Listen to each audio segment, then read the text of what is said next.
Is there a better way to start off a long Easter weekend than watching the wonderful Oakland A's get a great win and win a series 3-1? I don't think there is. Hello, I'm Matt. Yes, here in the UK, it is Thursday night. Good Friday tomorrow, so we've got let off work, Saturday, Sunday, then Easter Monday. It's a 4-day weekend. Woo!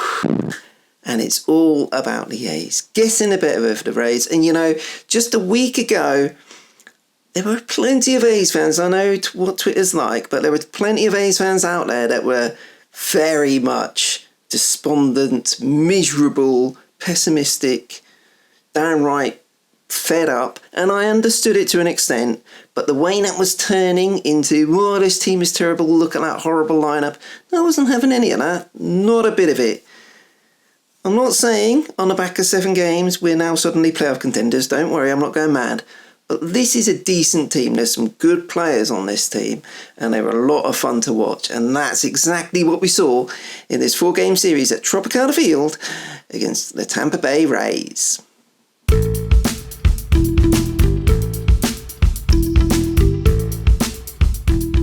In my series preview, I said I would happily take a 2-2 series split. And I know several of you commented on the video and also on Twitter that you agreed. Well, we were able to surpass that, weren't we? 3-1, we got ahead 2-1, and in today's game, I wouldn't have been too despondent if we'd have lost today because it was still a good result, but getting that final win, winning the series 3-1, getting the A's to 4-3 on a season going into Toronto, fantastic, a really, really good effort, and I think Dallas Braden summed it up very neatly right at the end of today's game, a team effort. Across the board, starting pitching, bullpen performances, players out there in the field, at the plate, were just really good all the way through. So let's take a look at each game in the series, starting off on Monday night in Game 1. And it has to be said, we did catch a break, which not only affected that game, but potentially the other games too. Luis Patino, the Rays starter in that game, only lasted 13 pitches. You could see immediately as he threw a pitch, he wasn't right. He's got an oblique injury, so that's a real shame for him and for the Rays. You don't want to capitalise really on that sort of thing, but that's the situation you're in. They called in the pitcher Chris Mazza. Although he got a bit of time, as always, when an injury happens to get ready on the mound, it's never quite the same, and the A's absolutely lit him up, and that's exactly what you've got to do. No sympathy, no mercy, just light the bloke up. 8 runs he went for. Let's have a look at the details. We had Brownie and Pinder going back to back. Seth Brown with a 3-run bomb. We had Elvis going long with a 3-run home run. It was tremendous. And what we then got was Paul Blackburn, the guy, very much a forgotten guy, a guy who isn't really thought a lot about. 4th man in the rotation starting the season, and he was everything you'd want him to be. I mean, 7 strikeouts you don't expect from him, but he had a big lead, so he wasn't afraid to pitch to contact. He wasn't going to start nibbling and allow lots of base runners, just got on with his job. 5 solid innings, really good stuff from Paul Blackburn, and set up a great win, 13-2. Game 2 didn't quite go our way, and to be honest, you could tell I was watching the game back, but I didn't watch it live. I watched it all back, and both Tommy Romero, their starting pitcher on his debut, Adam Oller on his MLB debut for us, you could tell both of them, the nerves were there, the nerves were jangling. I know Dallas Braden was talking about him when he made his debut, he couldn't feel his legs for the first few innings. They both looked nervous, and they both didn't last too long, did they? Which was a shame. We did see some good fight, which we saw even in the Philly series. Good fight from the A's in the 7th inning. We managed to get back into it, tied the game up 7-7. We had both Brownie and Pinder getting knocks to get back going, but unfortunately that extra inning rule, I know it's controversial, the ghost runner, the Manfred man and all of that stuff. I don't know what you thought about that play. Was Billy McKinney really in the wrong? So although he knocked home Chad Pinder, he tried to extend it to a double and got tagged out, and I'm not too sure. I've watched it a few times. First time I looked at it, I thought, he was a bit aggressive, but at the same time, perhaps the reason Randy's throw came in was offline was because McKinney was running. So maybe you could say, well, they might have cut down Pinder at the plate if he hadn't tried it. So I don't know. But any which way, we brought in Lou, and unfortunately, it was not the Lou we wanted. It's the Lou we saw at times at the end of last season. The letdown Lou show came in, and we lost the game 10-9 in extras. Very disappointing, but one of those things. Game 3, and don't you worry, Frankie says relax. Phenomenal by Frankie. He struggled a bit in that first game against the Phillies, giving up 5 runs, but not this time. 6 1/3 innings pitched.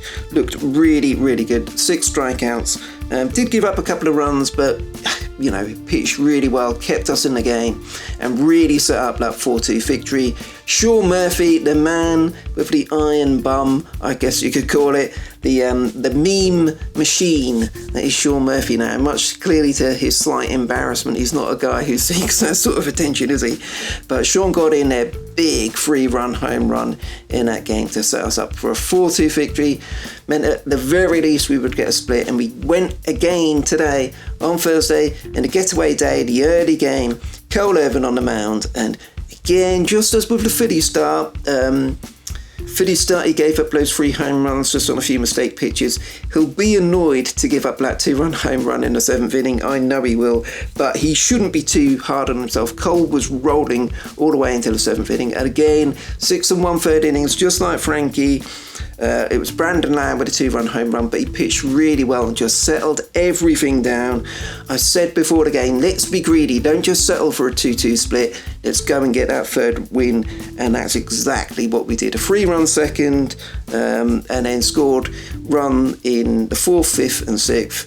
Just fantastic stuff and great batting by some of those guys. Christian Pache, I mean, he is an absolute star in the making. Elvis, there was just some great play all round, and it was really good to see how this team has already very early in the season seems to have come together under Mark Kotze and just got that great win. So there we were, 6-3 in the end, a 3-1 series win. More than we could have asked for. Fantastic stuff from the Oakland A's.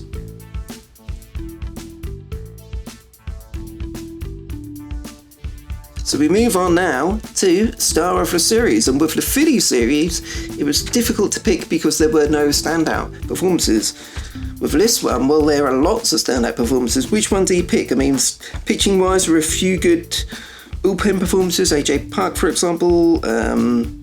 I liked what Zach Jackson has given us so far. He's looked pretty good, a bit of a surprise. Of course, Frankie and Cole both pitching really well, really solid starts from them so early in the season. So they're all kind of honourable mentions, I would say. But then you look at the position players, looking on my sheet, I have my sheet there, if you can see it. Probably not. I will put an image up of that. So yeah, where do we start? Boy, oh boy. So we had Chad Pinder, went 4 for 19. With a home run. Sean Murphy 5 for 15 with 5 RBIs. He had the 3-run home run. Christian Pache went 4 for 13. Noisy went 5 for 15 with that grand slam with Brett Phillips in the first game. So some really good performances. Seth Brown 3 for 11 with the 3-run home run. But yeah, I was going to go for Sean Murphy, but no, I'm going to give it to Elvis. So Elvis Andrus. Here we go, 6 for 15 in the series, 5 runs, 3 doubles, a 3-run home run in that first game, and more than anything, a lot of people were on Elvis. He obviously struggled last season, and he was a guy, there were even some people saying, why is he even on the roster? They should bring Nick Allen up right at the start, and we're all excited to see Nick Allen in the big leagues. It's a great young shortstop, but I said it before the season started, you need players like Elvis, like Jed, like Stephen Vogt, the veteran presence on the team. So long as they're giving you something in terms of performance, they're giving you even more in terms of bringing along Christian Pache, bringing along Noisy and Kevin Smith and guys like that. They really do mean a lot. And Elvis has started the season fantastically, and it's great to see. So I am giving the star of the series to Elvis. Come on, Elvis. We love you, mate. It's great to see you starting off the season so well.